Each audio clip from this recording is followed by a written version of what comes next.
রাধে রাধে। আজ আমি একটা ছোট্ট গল্প বলছি। এক শহরে এক শেঠজি ছিল। শেঠজি খুবই প্রভাবশালী। তার এক নামে তাকে সবাই চিনতেন। তার গাড়ি বাড়ি টাকা পয়সার কোনোটিরই অভাব ছিল না। তার ছিল দুটি ছেলে, বেশ সুখের সংসার। শেঠজি প্রতিদিন কাজে যাবার সময় বিষ্ণু মন্দিরে যেতেন। প্রণাম করে ওইখানে যে বাইরে যে ভিখারি সব বসে থাকতো তাদের দিয়ে কিছু দান করে ঠাকুরকে প্রণাম করে তবে কাজে যেতেন। প্রতিদিনের কাজ ছিল।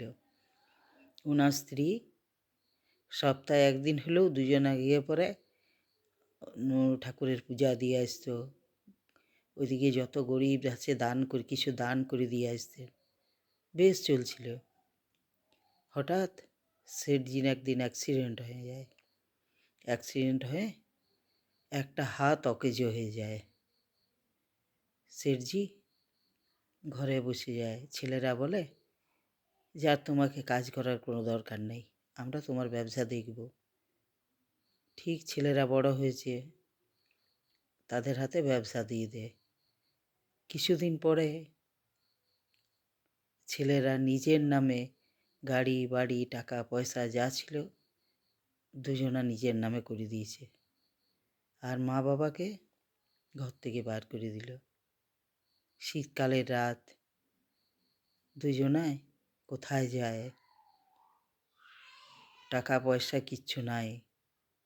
সেই বিষ্ণু মন্দিরে যাওয়ার পরে গেটের সামনে দুজনা বসে ওই শীতকালের রাতে বসে থাকলেন।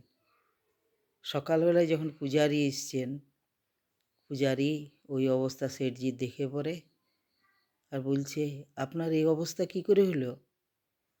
শেঠজি বলছেন, আপনি তো জানেন আমার অ্যাক্সিডেন্টে হাতটা গেছে। ছেলেরা ব্যবসাপত্র সব ছেলেরা করছিল, নিজেদের নামে সব করে নিয়েছে। আজ আমাদেরকে দুজনাকে ঘর থেকে বাইরে বার করে দিয়েছে।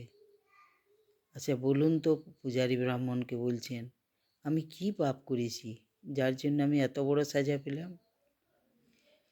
পূজারী ব্রাহ্মণ শান্ত করল কিছু বলে। তারপরে বলছে, আপনি মন্দিরে থাকুন, মন্দিরে আপনাদের দুজনের প্রসাদের ব্যবস্থা হবে। তখন শেঠজি বলছেন, সেটা কি আর ব্যবস্থা হলো পূজারি? সেটা তো কোনো ব্যবস্থা হলো না। কি করব? আমি মরে গেলে আমার স্ত্রীর কি হবে? খুব চিন্তা। বলছি ঠিক আছে, দু একদিন থাকুন তো, তারপরে কিছু ব্যবস্থা হবে। পূজারি একদিন বলছে আপনাকে একটা কথা বলবো? বলছে বলুন। বলছে আপনি এইখানে একটা চায়ের দোকান লাগান। চায়ের দোকানে আমার এইখানে মন্দিরে অনেক লোক আসে, তারা সব পূজা টুজা করে আপনার দোকানে চা খাবে। আপনি একটা চায়ের দোকান করুন। আপনি যদি মন্দিরে শুধু প্রসাদ খেয়ে থাকবেন না, তো তাইলে আপনি একটা চায়ের দোকান করুন। যা আসবে তাতে আপনাদের দুজনা চলে যাবে। বলছে আমি পয়সা কোথায় পাবো? আমার কাছে তো পয়সা নাই। পূজারি বামুন বলছি পয়সার ব্যবস্থা করব আমি। তখন ওই শেঠজি যে ভিখারিগুলোকে ভিক্ষা দিত প্রতিদিন, তারা বলছে আমাদের কাছে কিছু কিছু পয়সা আছে, আমাদের কাছে যা পয়সা আছে আপনাকে দিয়ে দেব, আপনি একটা দোকান খুলুন। সেই ভিখারিরা সব যার কাছে যা পয়সা ছিল নিয়ে এসে পরে শেঠজিকে দিল। শেঠজি কে বললে ভিখারিরা সব বলছে আপনি এক কাজ করুন, আপনি বসে থেকে খালি পয়সা নেবেন, আর আমরা হাতে হাতে সব কাজ করে দেব।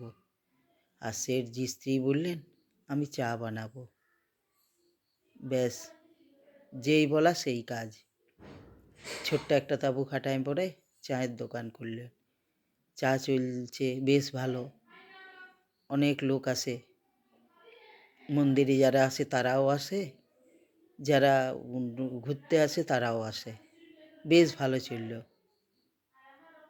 কিছুদিন চলার পর